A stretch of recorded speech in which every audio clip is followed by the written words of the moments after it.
Hashivenu Adonai Elecha v'nashuva Chadesh Yameinu kekedem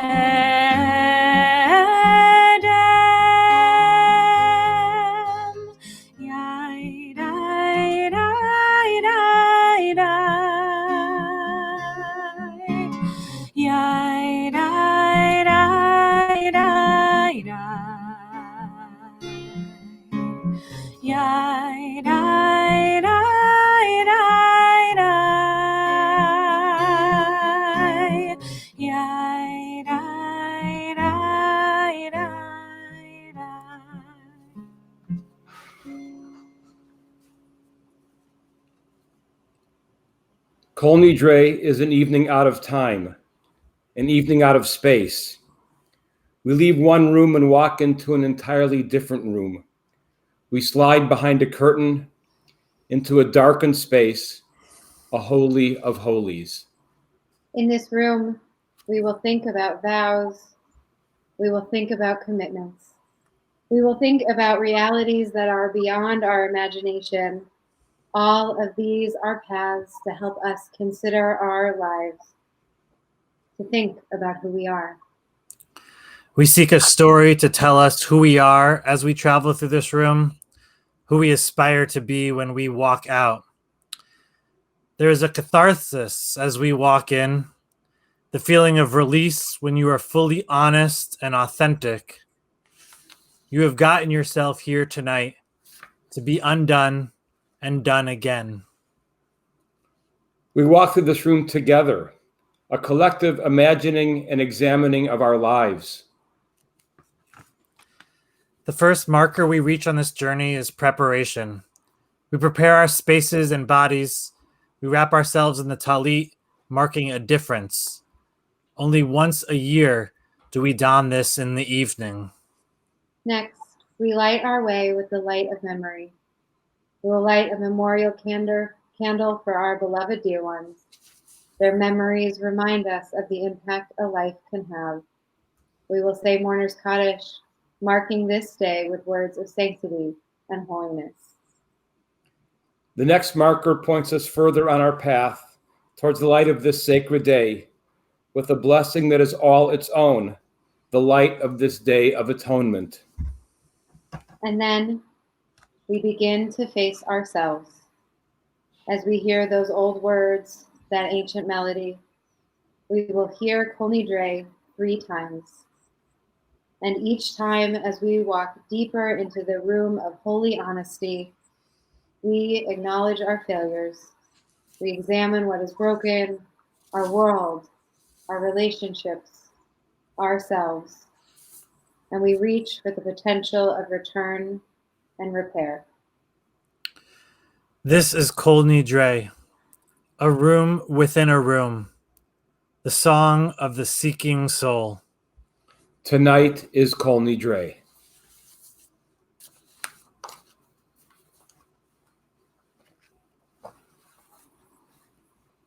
And so we begin turning to page 2 of our Machzor to find the blessing over the Talit, wrapping ourselves in its tzitzit, which remind us of our commitments, in its embrace, which reminds us of the potential for forgiveness. Baruch atah Adonai, Eloheinu melech haolam, asher kitshanu b'mitzvotav v'tzivanu v'hitateh b'tzitzit.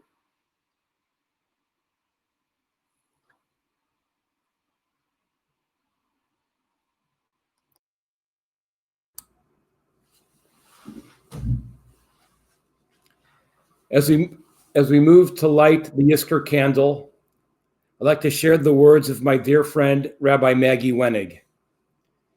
Rabbi Wenig wrote, Yizkor is less about mourning, mortality, or memory, and more about connection, continuity, and change in our relationship with those whose lives impacted our own. And it is this change that we appeal to God to remember.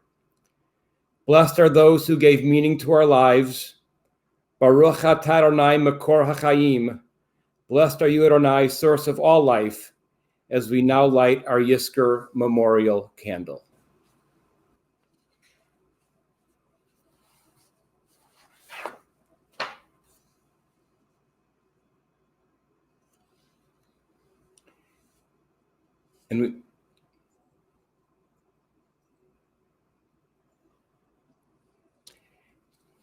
And we turn to Kaddish, page 122.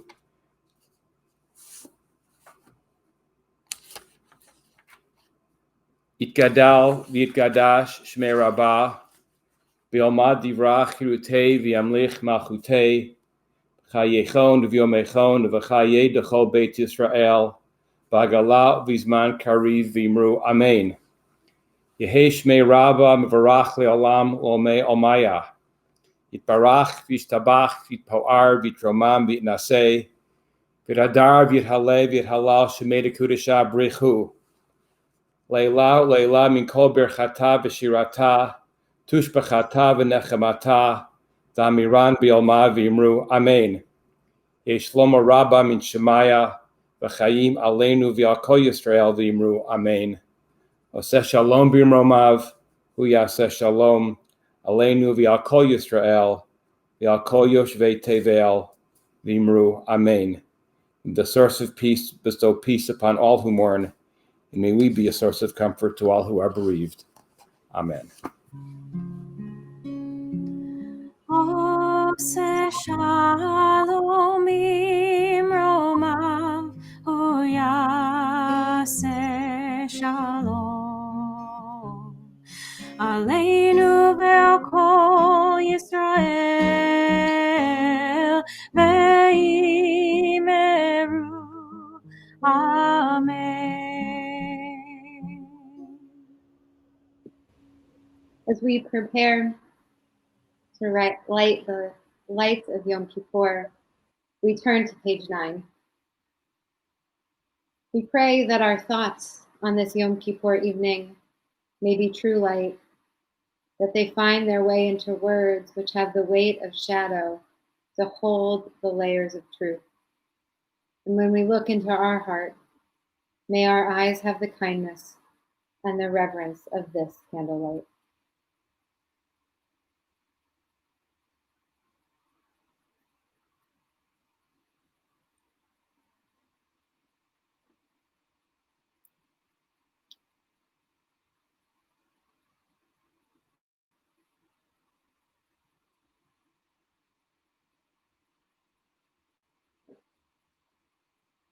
We join together in the blessing. Baruch atah Adonai, Eloheinu melech haolam, asher kitshanu mitzvotav v'tzivanu lehadlik ner להדליק של יום הכיפורים.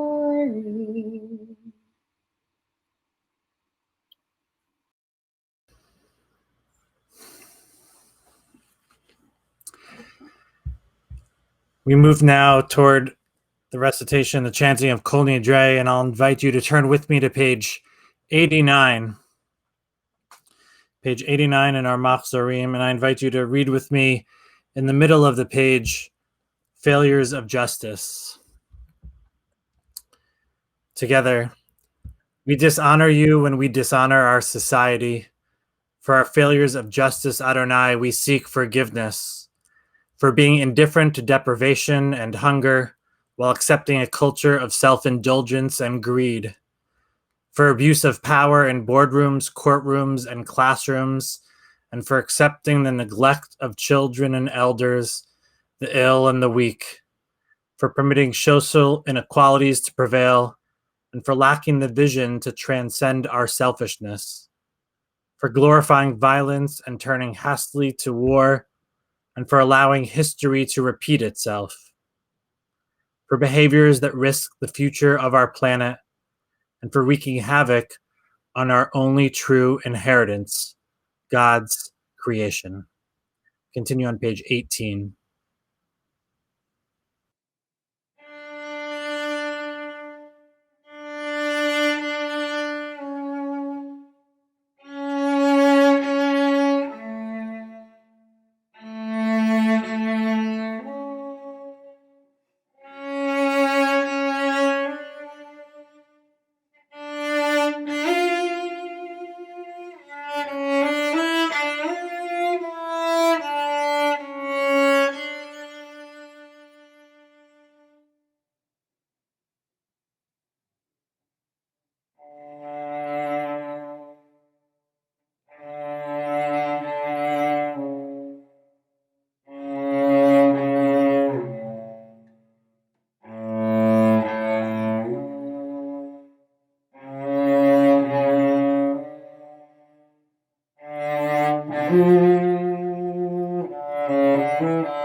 Page 91, Failures of Love, we read together.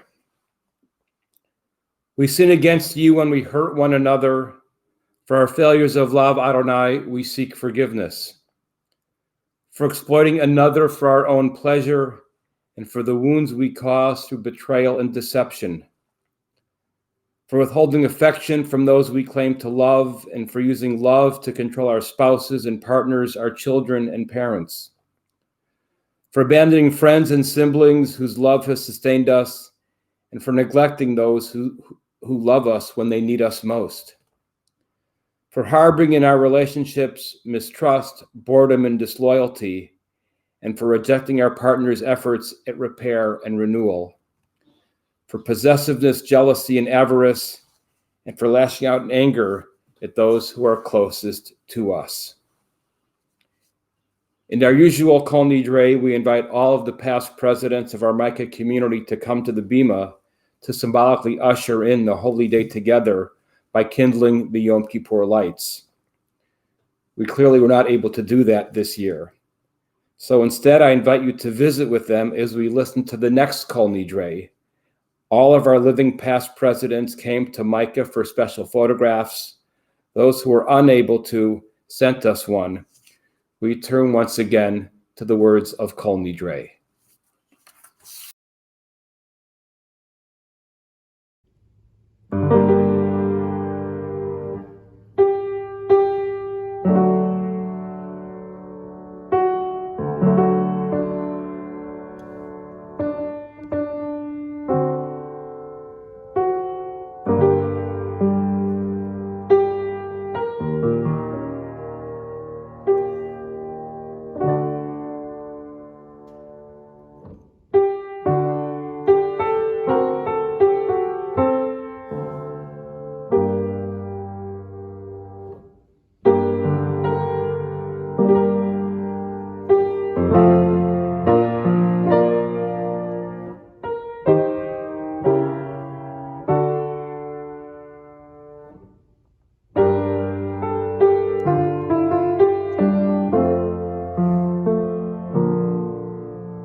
Page 91. We join together in Failures of Love at the top. Please read with me. We sin against you when we hurt one another. For our failures of love, Adonai, we seek forgiveness. For exploiting another for our own pleasure.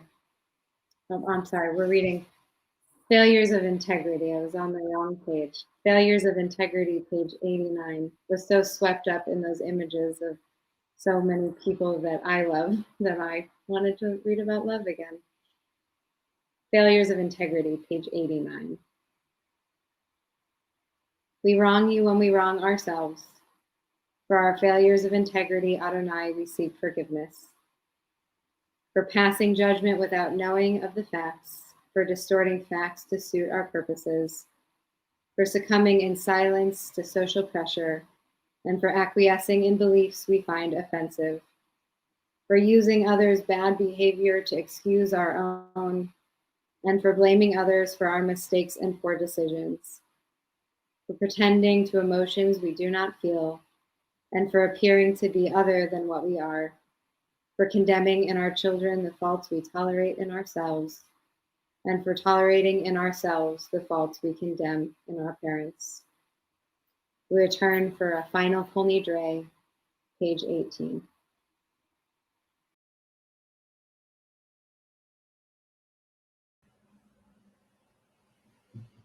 Kol Nidre ve'esarei v'charamei ve'konamei ve'chinuyei ve'kinusei u'shvuot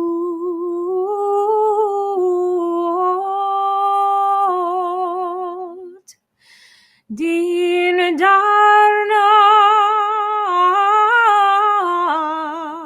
u'de'ishtbana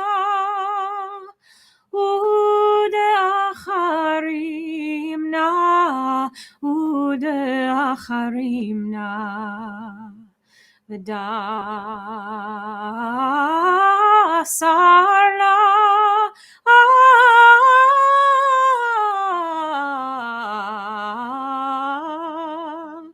al nafshatana miyom kippurim zeh ad yom kippurim haba aleinu letova kulhon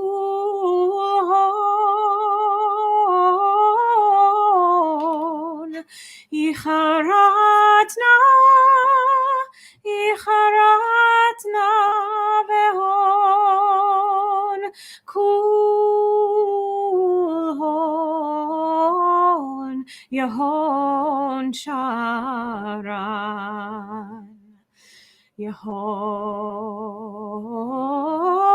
Yehon sharan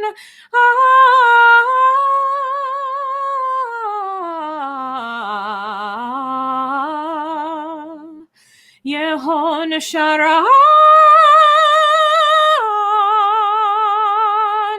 shvikin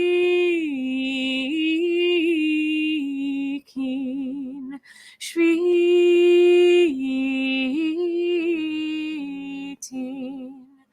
Beteilin umvutalin la shiririn vela kayamin nidrana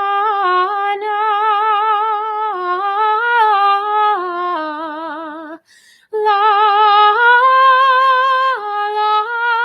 nidre vesarana la esare Shavuatana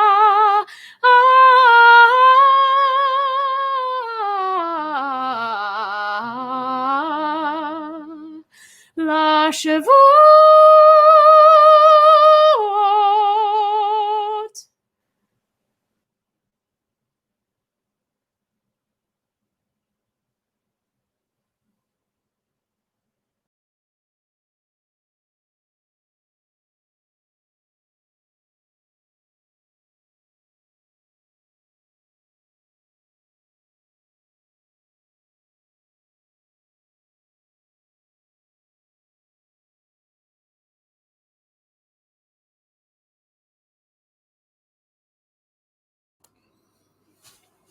I was just given the cue to unmute, which means you didn't hear. I'm trying to get comfortable here.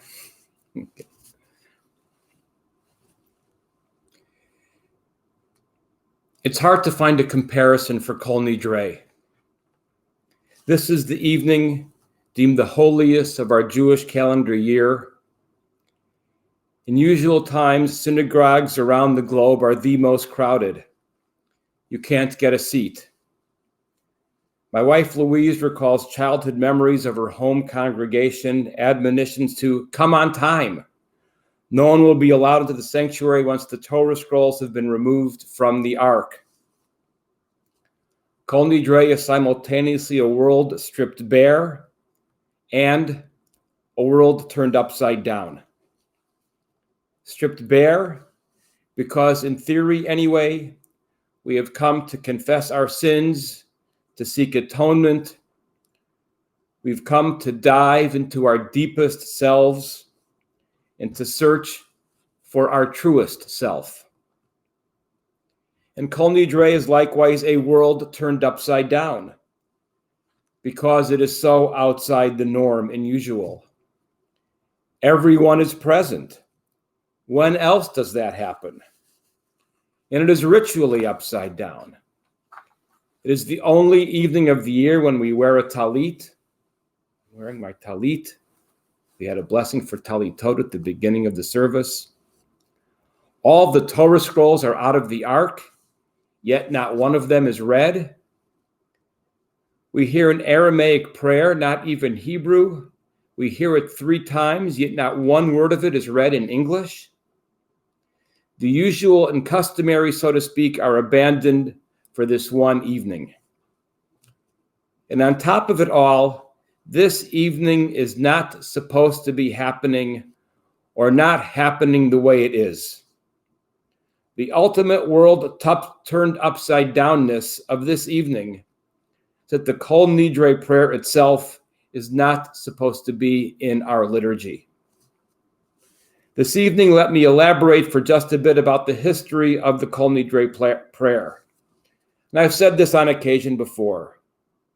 The origin of this prayer is shrouded in complexity and mystery.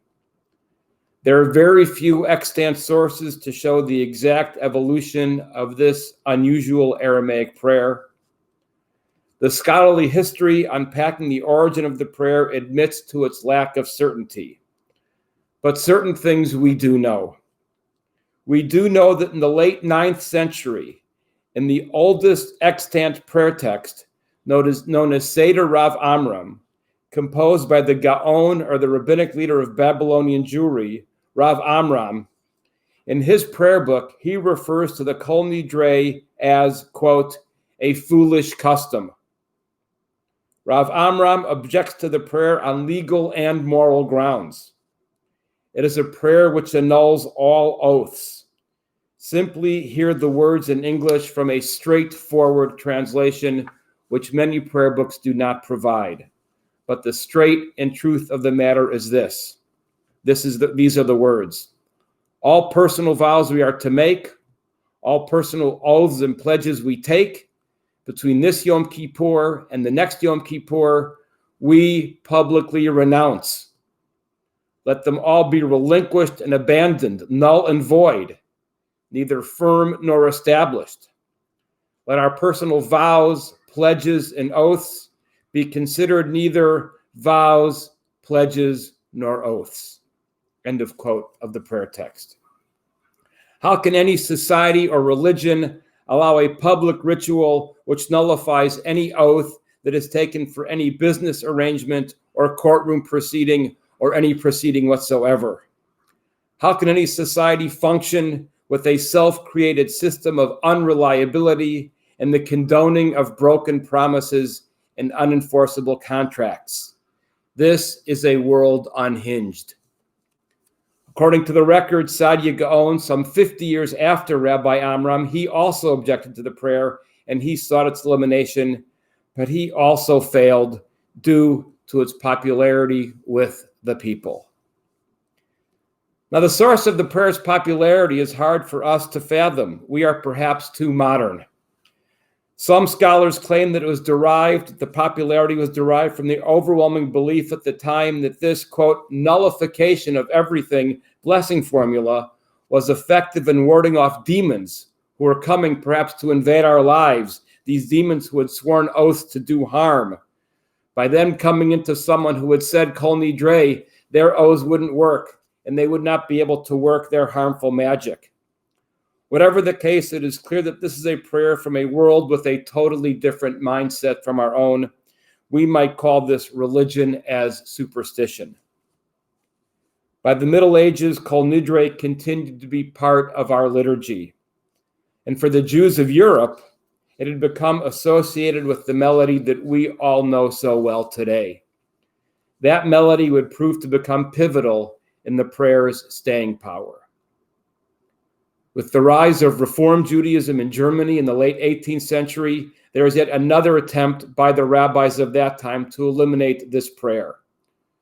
Reform Judaism, proud product of the Enlightenment, had no use for demons at all, clearly, and they also had no use for irrational beliefs about voiding oaths and contracts.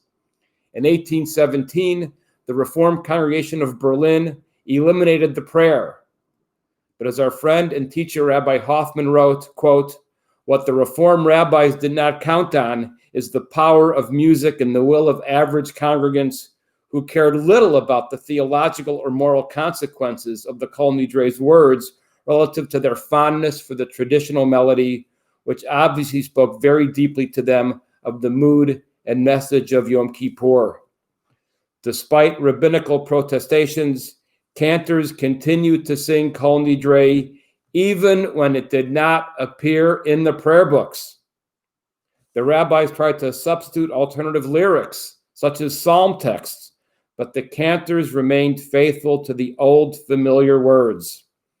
Rabbi Hoffman concludes, officially, Kol Nidre disappeared from most Reform liturgies, while unofficially it remained. And the move to the United States, to America, did not change the fight to eliminate the prayer from Reform movement liturgy. Prayer book committees filled with the greatest rabbis of the era in North America fought over whether to eliminate the prayer, and we are living proof that none of the opponents of the prayer succeeded. This brings us to this moment, to a world unhinged. Kol Nidre bespeaks a world that is unhinged from any predictability. It is a world that Rabbi Hoffman, in conversation with me, termed a world where all bets are off. There is nothing that one can rely on. There is a haunting parallel in this ritually upside-down prayer in the world we are living in today, right now at this moment.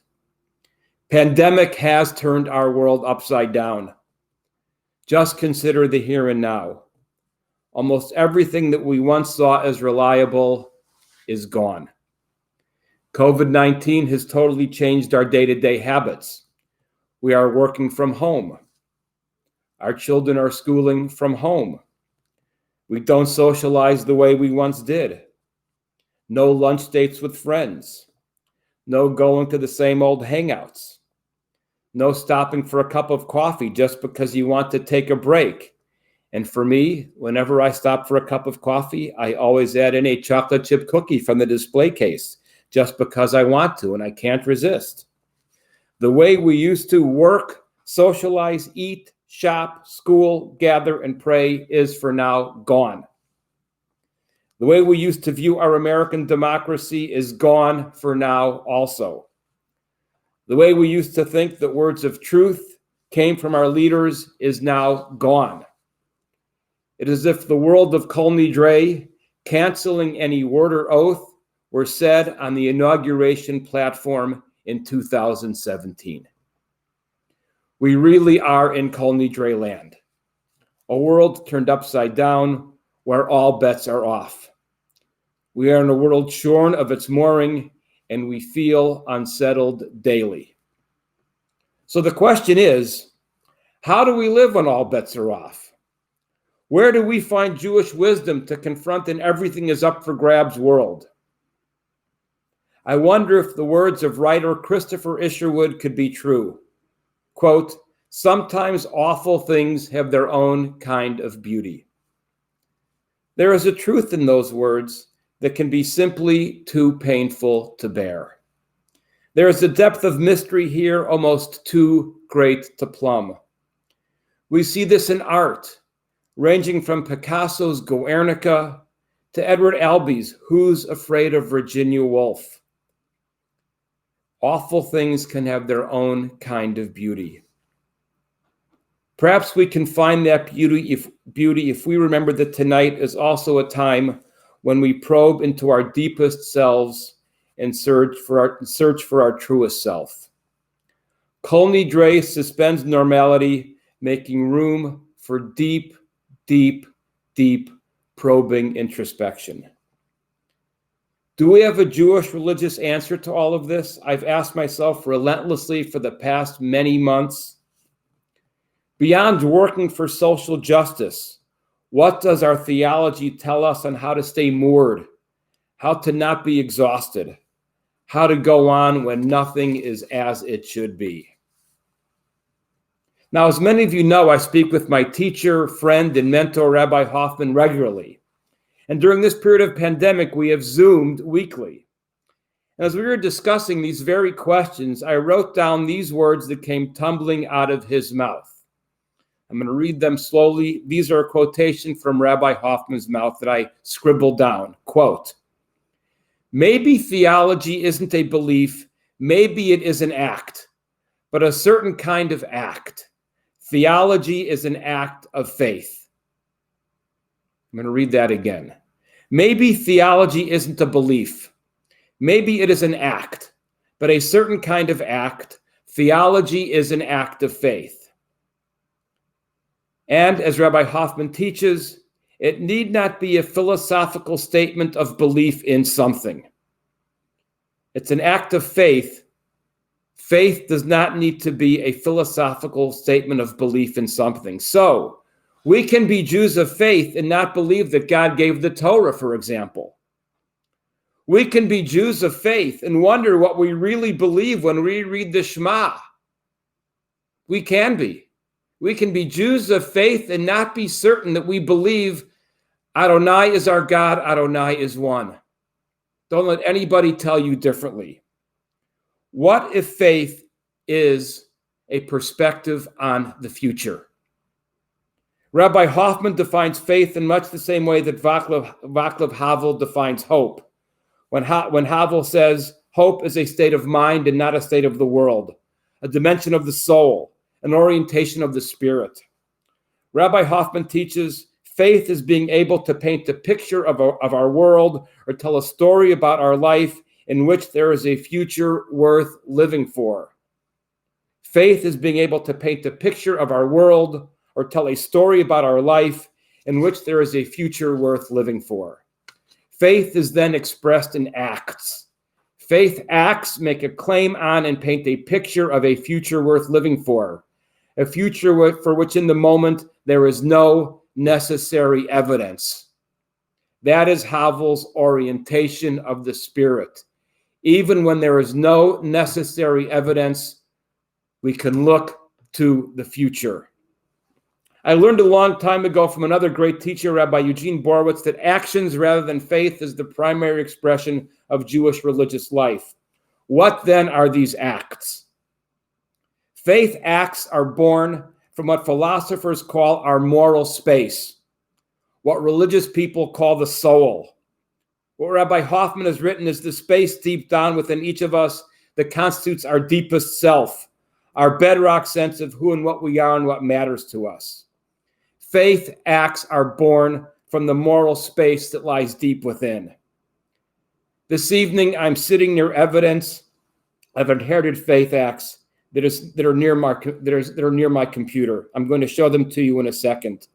We have Louise's grandparents and most likely great-grandparents and who knows how long before that, Shabbat Candlesticks and their Hanukkah menorah from Europe. These are the Shabbat candlesticks we use every single week to light Shabbat. This Chanukiah is what we use every year on Hanukkah. A faith act is what you take with you, is what you take with you when you have to leave home and never return. That is a faith act. When Jews, including many of our own ancestors, grandparents, great-grandparents, were leaving Europe in droves by the thousands, by the hundreds of thousands, by the millions in those pivotal years of the late 19th, early 20th century, the years of Dreyfus, Kishinev pogroms, rising anti-Semitism across Europe, what did they take with them? What did they carry? When their lives were up for grabs to such a degree that they were leaving the villages and cities that their families had inhabited for 1,000 years, what did they take? To borrow from an old television commercial, don't leave home without it. What did our past not leave home without? The candelabras we used to light our lights on Shabbat. The candelabras we place in our windows each year at Hanukkah to advertise the miracle of the light, to tell the world we are here. We can gain insight into any culture by seeing what people in that culture don't leave home without. Many of you I know have these or similar items in your homes. They are the symbols of acts of faith. When you're leaving behind all that is familiar, all that you know, and set forth for the unknown, you take with you that which defines you. You take with you that which defines the moral space deep within you, that which helps you know who you are. You take with you that which will orient your spirit as you journey towards a future.